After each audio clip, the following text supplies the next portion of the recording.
Hey, how's it going? It's been a while since I've posted a video to this channel, and I'm out here just traipsing around the Oregon backcountry. I'm out here in Marion County, Oregon, about 30 miles south of Portland. So this is a nice little area to come out and walk. I love to come out here and just kind of relax and walk and meditate and take in nature. So this is where I am. And this is going to be a short little tribute video to Big George Foreman, who passed away last month. I was a big George Foreman fan all through my teenage years and into my young adulthood. I was a big boxing fan. I started out being a big boxing fan, and then when George made his comeback, I started to pay more interest in boxing, because it was like, here you had this golden era heavyweight, one of the greats from the 1970s golden era, who was making a comeback. So there was a lot of mystique around Big George, because he was a connection to Ali and Frazier and Ken Norton and Ron Lyle. And, he had that whole 1970s era backstory with him. And that made me pay a lot more attention to him.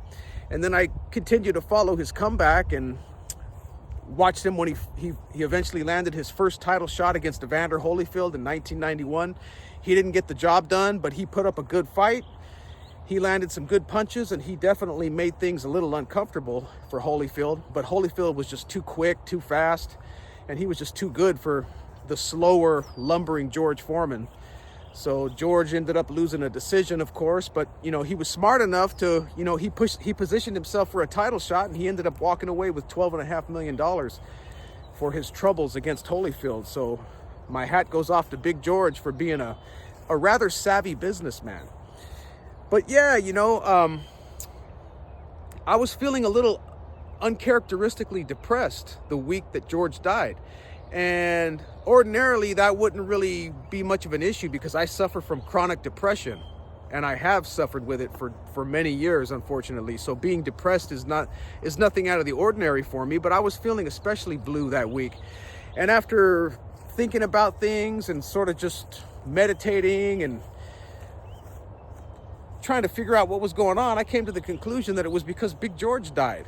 His death actually impacted me. I was actually sad, and it brought me down a little bit. And then I spent a lot of time just kind of remembering all the fights of his that I saw, and the pay-per-views. I made my dad purchase the TVKO pay-per-view when he fought Holyfield, and then I remember watching all the little HBO fights that he had. And then when he fought Michael Moore, of course, and when he ended up regaining the heavyweight title 20 years after he lost it to Muhammad Ali, he regained it against Michael Moore in 1994, which was, one of the greatest accomplishments in sports. I mean, that was a huge moment.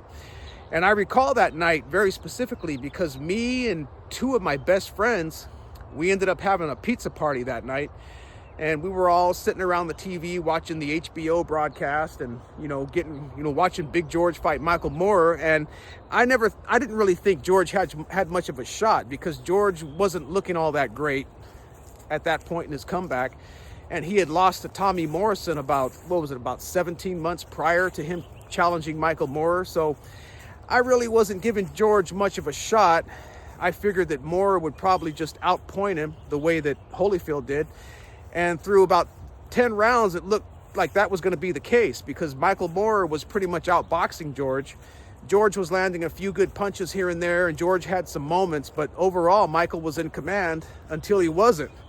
Until Big George stunned him with that left and a right, and then he landed a follow-up left and a right, and then Michael Moore just went down in a heap. And I recall my friends and I, we jumped up from the couch, or where, we were sitting on the sofa, and we all jumped up and we started screaming, because it was so unexpected.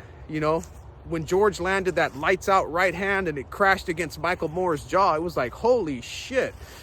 I mean, I couldn't actually believe what I was seeing. I was like, whoa, I go, is this really even happening? And then eventually, hey man, the referee counted Moore out, and that was all she wrote. So that was a feel-good moment. And of course, George went on and he had a couple more fights after that. He didn't look all that great against Axel Schultz in his first defense, and then he ended up losing a controversial decision to Shannon Briggs. But yeah, man, he was a great story. Big George was a great story, and I loved following his comeback. I ended up meeting George Foreman. My younger sister and we actually met him in 1999.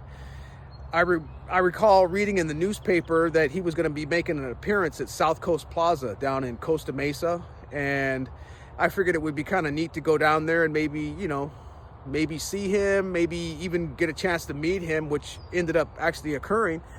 So my little sister and I drove down there, and we were there. George was there to sell his grill. He was promoting his lean, mean, fat reducing grilling machine. And that was why he was making his appearance at, I think it was Macy's. It was either Macy's or Nordstrom down at the South Coast Plaza in November of 1999. And I'll post the pictures so you can see our little meeting that we had. And it was nice. I mean, I brought along a copy of George Foreman's autobiography, which I had purchased a few years prior to that. So I brought along his book, and he autographed it for me. And then my little sister brought along a boxing magazine, and he was nice enough to autograph it. And then we got to take a few pictures with George too. So that was pretty cool. I don't really care about the autograph, but the picture, having that picture with George Foreman, that was awesome. That meant a lot to me, and it still means a lot to me today. So I'll post that, and that's basically my claim to fame. That's the only person that I recall meeting that was uber famous, was George Foreman. I did meet a few other boxers when I used to work at LAX airport.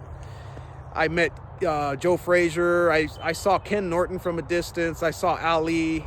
I saw a few other people, but George Foreman was like the really only honest to goodness mega star that I actually met in person, and shook his hand and took a photo with him. So that's my little story about that. But yeah, all this video is basically just a tribute to George Foreman. I was sad to see him go, and he was one of the last remaining 1970s heavyweight greats. Ali's gone, Ken Norton's gone, Ron Lyle's gone. Basically the only one left standing is Larry Holmes, the Easton assassin himself. Larry Holmes, he's the only one left standing out of the real great fighters from the 70s. And then Holmes, of course, was dominant into the 80s. So I kind of miss a lot of those guys because they were a big part of my childhood, specifically George Foreman. And going back a little bit to his comeback, I was always a little annoyed because growing up, my parents never had cable. They didn't get cable TV until later into my teenage years. But when George first launched his comeback in 1987, during the first 3 or 4 years of his comeback, most of his fights were on cable TV. So I was never able to see his comeback fights live because most of his fights were on ESPN or the USA Network or some of those other cable channels. So I was always pissed off about it. I was like, I could never see him fight live. I had to read about it in the newspapers, or I would buy all the boxing magazines. There was a 7-Eleven store right across from my high school, Artesia High School in Lakewood. And religiously, I would always go to that 7-Eleven and buy the latest boxing magazines because that particular 7-Eleven used to stock all the available boxing magazines. The Ring magazine, Boxing Illustrated, Boxing, I forget the other ones, like Boxing 91, 92, whatever the year happened to be, KO magazine. So I bought all those magazines, and I have stacks of those boxing magazines somewhere. But I religiously bought those boxing magazines, and George Foreman was a big part of it, because I was always hoping that Foreman was going to come back and clean up the heavyweight division and maybe knock out Mike Tyson or Evander Holyfield. But obviously that didn't happen, but it made for great copy.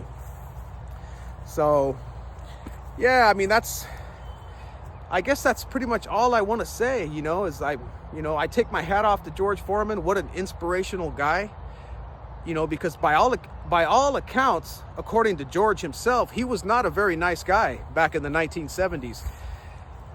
He talked often about a lot of things that he did that would, keep him up at night. He was really ashamed of a lot of the things that he did when he was a younger man, not just when he was champion, but, even growing up in Houston's fifth ward, and then all throughout his young adulthood. I guess he was a pretty ornery character, and he wasn't always such a nice guy, and he did all kinds of things. So But he definitely made a turnaround. You know, he had his religious experience in 1977 in the dressing room after he lost a decision to Jimmy Young. And from that point on, he made a major life turn. So, you know, I take my hat off to George Foreman, and I say thank you, George, for being such an inspiration to me and for providing so much entertainment to me and many other people. I'm going to miss you. God bless you, George Foreman.